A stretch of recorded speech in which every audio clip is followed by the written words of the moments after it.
Matteo, è tempo di festa. Grande festa alla vecchia pretura nel cuore di Codroipo per il nuotatore di fondo codroipese Matteo Furlan, vincitore di 2 medaglie di bronzo ai recenti mondiali di Kazan nelle distanze dei 5 e dei 25 km.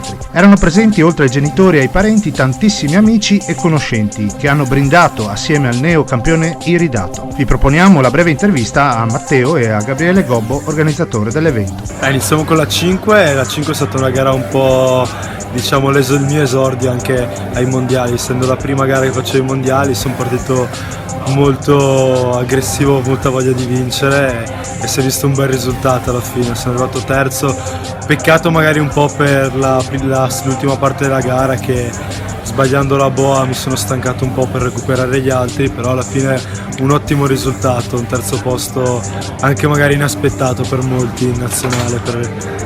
Poi la 25 comunque ero carico ancora la 5 con la voglia di vincere, di arrivare bene, quindi alla fine con una gara molto tattica, cercando di non sprecare energia, a differenza di una 5 sono riuscito a gestirmi, arrivare staccato dagli inseguitori e terzo comunque. Negli ultimi anni sono stato, quest'anno prima dei mondiali avevo partecipato all'Universiadi dove sono arrivato secondo nei 10 km e sesto nei 1500 in vasca, però magari in vasca in questo caso. L'anno precedente quinto agli Europei di Berlino, più svariati posti tra i primi 8 durante la gara di Coppa del Mondo, sempre a 10 km di acque libere.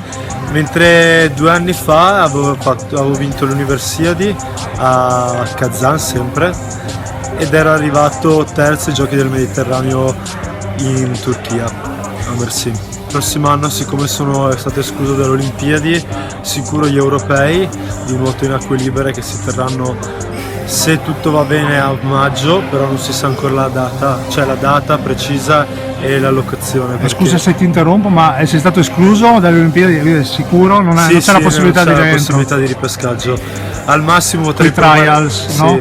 No, quello non ci sono possibilità per il nuoto in acque libere.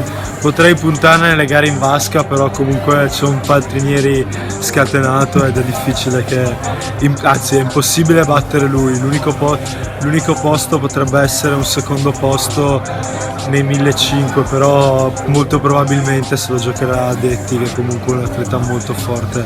La festa secondo me è una figata, finalmente Codroipo si stringe attorno al nostro campione. Noi siamo qui nella corte della vecchia pretura dove vedete là in fondo si sta ancora svolgendo questo evento importantissimo secondo me.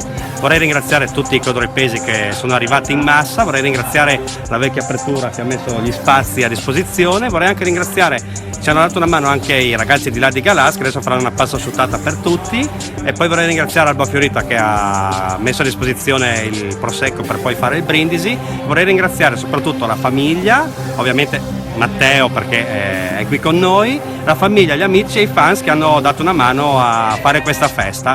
Grazie. Per il Ponte News, Marco Calligaris.